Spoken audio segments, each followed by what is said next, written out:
Hello guys. तो आज मैं लेकर के आया हूँ बुक रीडिंग का 16वां क्लास।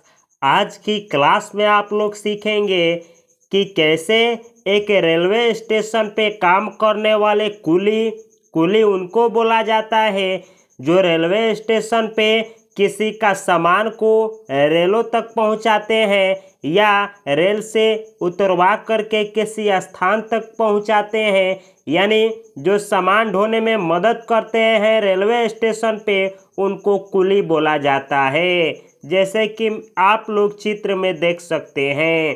तो इस क्लास में आप लोग सीखेंगे कि कैसे इन कुली के बारे में आप लोग कुछ इंग्लिश सेंटेंस बोलेंगे, यानी कैसे 2-4 सेंटेंस इनके बारे में बोला जाए। ये आज की क्लास में आप लोग सीखने वाले हैं। ये एक 25 दिनों का सीरीज चल रहा है। इसमें उन लोगों को इंग्लिश सिखाने का प्रयास किया जा रहा है जिन लोगों को नहीं तो इंग्लिश का शब्द पढ़ने आता है, या जिन लोगों को इंग्लिश में कोई वर्ड मीनिंग पता नहीं है, या जिनको इंग्लिश का ग्रामर का नॉलेज नहीं है, या जिनको सेंटेंस पढ़ना या हिंदी निकालना नहीं आता है, उन लोगों के लिए यह सीरीज चल रहा है। तो अगर आपको इंग्लिश नहीं आती है और बुक रीडिंग नहीं आता है तो इस चैनल को सब्सक्राइब करें और बेल आइकन की घंटी को एक्सप्रेस करें, ताकि जब भी इस पे यह सीरीज वाला वीडियो मैं डालूं तो आपके पास सबसे पहले पहुंचे और आप उस वीडियो को देख करके इंग्लिश सीखें। जैसे रेलवे कुली, यानी एक, रेलवे यानी रेलवे, कुली यानी आज का जानकारी आप लोगों के ऊपर होगा एक रेलवे कुली के ऊपर। तो चलिए, ड्वेलिंग प्लेस एंड हाउस आप लोग जानेंगे। ड्वेलिंग यानी रहना, प्लेस यानी स्थान, एंड यानी और, हाउस यानी घर। यानी आप लोग जानेंगे एक कुली के बारे में, जो कि यह देख सकते हैं यह कहाँ रहता है और इनका घर कहाँ है। चलिए हम लोग देखने का प्रयास करते हैं। A railway coolie is found at stations. यानी एक, रेलवे यानी रेलवे, कुली यानी कुली, इज फाउंड यानी पाया गया, एट स्टेशंस यानी एक स्टेशन पर। तो इसका हिंदी मीनिंग हुआ कि एक रेलवे कुली एक स्टेशन पर पाया गया। He has no house of his own. He यानी उसके, यानी वह कुली के लिए ही का प्रयोग हुआ है। हैज यानी हैज नो हाउस यानी हाउस नहीं था। ऑफ यानी का, हिज ओन यानी उसका अपना। तो इस सेंटेंस का हिंदी मीनिंग हुआ कि उसके पास अपना घर नहीं था। यानी एक रेलवे स्टेशन पर एक कुली से भेंट हुआ जिसके पास उसका अपना घर रहने का नहीं था। यह जो सेंटेंस है प्रेजेंट इंडेफिनिट का सिंपल सेंटेंस है। अगर आप लोग प्रेजेंट इंडेफिनिट टेंस सीखना चाहते हैं तो इसी चैनल पे आप लोगों को सभी टेंस सिखाया गया है। इस चैनल को सब्सक्राइब करें और इस चैनल के प्लेलिस्ट में जा कर के जो टेंस आपको नहीं आता है आप उस वीडियो को देख करके टेंस सीख सकते हैं। ही स्लीप्स ऑन द प्लेटफॉर्म। ही यानी वह यानी किसान, स्लीप्स यानी सोता है, ऑन यानी पर, द प्लेटफॉर्म यानी प्लेटफॉर्म। तो इस सेंटेंस का हिंदी मीनिंग हुआ कि वह प्लेटफॉर्म पर सोता है। यानी यह जो कुली है वह प्लेटफॉर्म पे सोता है। अब आप जानेंगे आप लोग ड्रेस, यानी इस कुली के बारे में आप लोग जानेंगे कि यह ड्रेस में कैसा ड्रेस पहनता है। ही वियर्स अ रेड यूनिफॉर्म। ही यानी वह, वियर्स यानी पहनता है, यानी एक, रेड यानी लाल, यूनिफॉर्म यानी ड्रेस। तो इस सेंटेंस का हिंदी मीनिंग हुआ कि वह एक लाल ड्रेस पहनता है। यानी वह जो कुली है वह लाल ड्रेस पहनता है। तो जब भी कोई कपड़ा पहनी जाए तो कपड़ा पहनने के लिए वियर वर्ब का प्रयोग होता है। यह जो टेंस है प्रेजेंट इंडेफिनिट टेंस है। इसमें वियर वर्ब का 5वां फॉर्म का यूज किया गया है। On his head he ties a turban. On यानी पर, हिज हेड यानी अपने माथे पर, ही यानी वह, टाइज यानी बांधता है और टर्बन यानी एक पगड़ी। तो इस सेंटेंस का हिंदी मीनिंग हुआ कि वह अपने माथे पर एक पगड़ी बांधता है, यानी वह जो कुली है वह अपने माथे पे एक पगड़ी बांधता है। तो यह जो सेंटेंस है प्रेजेंट इंडेफिनिट टेंस का सिंपल वाला टेंस का सेंटेंस है। तो यहाँ पे टाई वर्ब का पांचवा फॉर्म का यूज किया गया है। अगला सेंटेंस है on one of his arms there is a brass plate it shows his number. On यानी पर, वन ऑफ हिज आर्म्स यानी उसके एक बाह पर, देयर इज यानी है, अ ब्रास यानी एक पीतल का, प्लेट यानी प्लेट, इट यानी यह, शोज यानी दिखाता है, हिज नंबर यानी उसका नंबर। तो इस सेंटेंस का हिंदी मीनिंग हुआ कि उसके एक बाह पर एक प्लेट है पीतल का जो कि उसके नंबर को दिखाता है।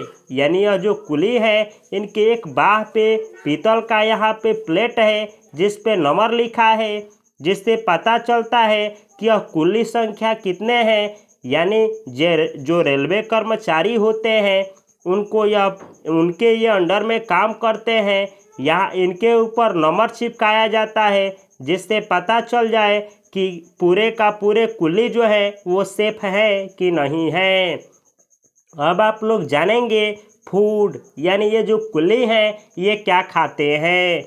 His food is simple, his यानी उनका, फूड यानी भोजन, इज यानी है, सिंपल यानी सदा।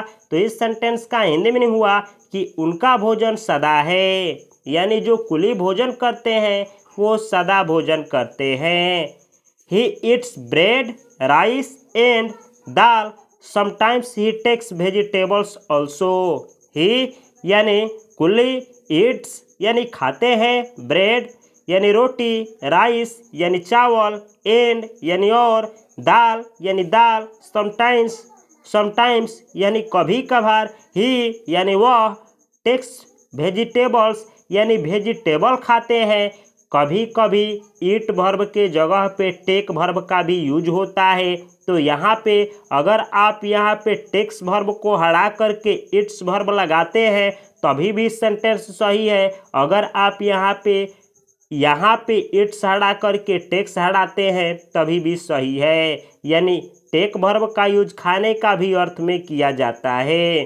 तो इस सेंटेंस का हिंदी मीनिंग हुआ कि उनका भोजन सदा है, वह रोटी, चावल, दाल और कभी कभी साग सब्जी खाते हैं। वेजिटेबल्स का हिंदी मीनिंग होता है साग सब्जी, यानी यह जो कुली है कभी कभी ब्रेड, रोटी और दाल तो खाते ही हैं लेकिन कभी कभी साग सब्जी खाते हैं। अब आप लोग जानेंगे चौथा नंबर पे वर्क, यानी ये काम कैसे करते हैं। ही वर्क्स वेरी हार्ड, ही यानी वह, वर्क्स यानी काम करते हैं, वेरी हार्ड यानी बहुत कठिन। तो इसका हिंदी मीनिंग हुआ कि वह बहुत कड़ी परिश्रम करते हैं, यानी यह जो कुली होते हैं वह बहुत कठिन परिश्रम करते हैं। He carries luggage of the passengers, he यानी वह, यानी कुली के लिए ही का प्रयोग किया गया है तो आप बोल सकते हैं कुली, कैरेज यानी ढोते हैं, लगेज यानी सामान, ऑफ यानी का, द पैसेंजर्स यानी पैसेंजरों का, पैसेंजर उनको बोला जाता है जो रेल में सफ़र करते हैं, यानी पैसेंजर्स यानी यात्री। तो इसमें एस लगा है यानी बहुत सारे यात्रियों की बात की गई है। तो इस सेंटेंस का हिंदी मीनिंग हुआ कि जो कुली होते हैं वह कठिन परिश्रम करते हैं, वह पैसेंजरों का यानी यात्रियों का सामान कैरी करते हैं यानी ढोते हैं। ये कैरी वर्ब का पांचवा फॉर्म का यूज किया गया है क्योंकि यह जो टेंस है प्रेजेंट इंडेफिनिट टेंस है। तो अगर आप लोगों को टेंस नहीं आती है तो इस वीडियो के बाद इसी चैनल के प्लेलिस्ट में जा कर के अपने अकॉर्डिंग टेंस देख सकते हैं। In this way he helps them in this way यानी इस तरीके से, ही यानी वह यानी कुली, हेल्प्स यानी मदद करते हैं, देम यानी उन्हें यानी यात्रियों को। तो इस सेंटेंस का हिंदी मीनिंग हुआ कि इस तरीके से जो कुली होते हैं वह यात्रियों की मदद करते हैं। तो यह जो सेंटेंस है प्रेजेंट इंडेफिनिट टेंस का सेंटेंस है। आगे दिया गया है विदाउट हिज हेल्प, बिना उनकी मदद के it would be difficult to carry heavy luggage. Without his help यानी बिना उनकी मदद की, यानी बिना कुलियों की मदद की, इट वुड बी यानी हो जाएगा, डिफिकल्ट यानी कठिन, टू कैरी यानी ढोना, हेवी लगेज यानी भारी सामान। तो इस सेंटेंस का हिंदी मीनिंग हुआ कि रेलवे स्टेशन पे विदाउट कुलियों की भारी सामान को ढोना बहुत कठिन हो जाएगा। यानी कहने का मतलब है कि अगर आप ही कहीं पे यात्रा करते हैं और रेलवे स्टेशन पे आपको सामान ढोना है, तो अगर वहाँ पे कुली है तो आपकी मदद हो जाएगी, यह आसान काम पड़ेगा। अगर वहाँ कुली नहीं होंगे तो आपको सामान ढोने में, और वो भी भारी सामान ढोने में, आपके लिए दिक्कत का सामना करना पड़ेगा। तो यह रहा दोस्तों आज की क्लास। चलिए 1 मिनट में पढ़ कर के समाप्त करते हैं कि कैसे आप लोग इंग्लिश पढ़ने का प्रयास करेंगे। Dwelling place and house. A railway coolie is found at stations. He has no house of his own. He sleeps on the platform. Dress. He wears a red uniform. On his head he ties a turban. On one of his arms there is a brass plate. It shows his number. Food. His food is simple. He eats bread, rice and dal sometimes. He takes vegetables also. Work. He works very hard. He carries luggage of the passengers. In this way, he helps them. Without his help, it would be difficult to carry heavy luggage. तो इस तरीके से आप लोग English पढ़ने का प्रयास करेंगे। चलिए अब मैं आप लोगों को कुछ ऐसा वर्ड मीनिंग देता हूं जो कि आप लोगों को आगे की जर्नी में इंग्लिश सीखने में मदद करेगी। तो यहाँ पे कुछ ऐसे वर्ड हैं, 3 ही वर्ड है जो कि आपको याद करना है। ड्वेलिंग यानी निवास, यानी जो निवास करने वाला स्थान होता है उसको ड्वेलिंग बोला जाता है। यह डवेल वर्ब से बना है जिसका हिंदी मीनिंग होता है निवास करना। डवेल वर्ब का यह चौथा फॉर्म है। टर्बन, टर्बन यानी साफा या पगड़ी होता है। आर्म, आर्म जो ये होते हैं इसको आर्म या भुजा या बाह बोला जाता है। तो यह रहा दोस्तों आज की क्लास।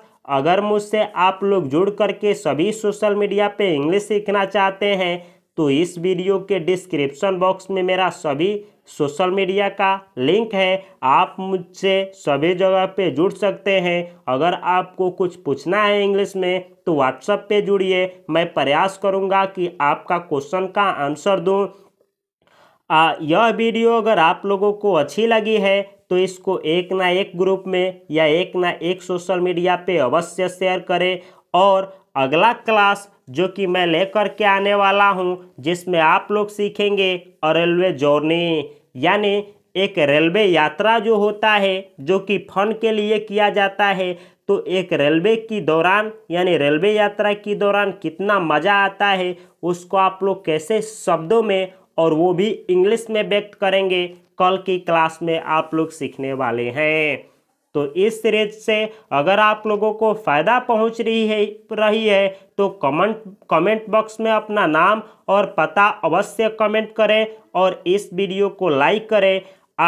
यूट्यूब पे सर्च करें कि कैसे किसी भी वीडियो के डिस्क्रिप्शन बॉक्स में जाया जाता है या किसी भी चैनल के प्लेलिस्ट में कैसे जाया जाता है। अगर आप लोगों को जाना आता है तो इस वीडियो के यानी इस चैनल के प्लेलिस्ट में जाएं और ढूंढें। अगर आपको टेंस नहीं आता है तो टेंस सिखाया गया है, ग्रामर नहीं आता है तो ग्रामर सिखाया गया है, वर्ड मीनिंग नहीं आता है तो word meaning series by series करके सिखाया गया है, वर्ब नहीं आता है, 5 फॉर्म नहीं आता है तो वर्ब सिखाया गया है, वर्बों का यूज कैसे होता है ये नहीं आता है तो ये भी सिखाया गया है। बुक रीडिंग नहीं आता है और वो भी इससे एडवांस लेवल का, तो वो भी सिखाया गया है।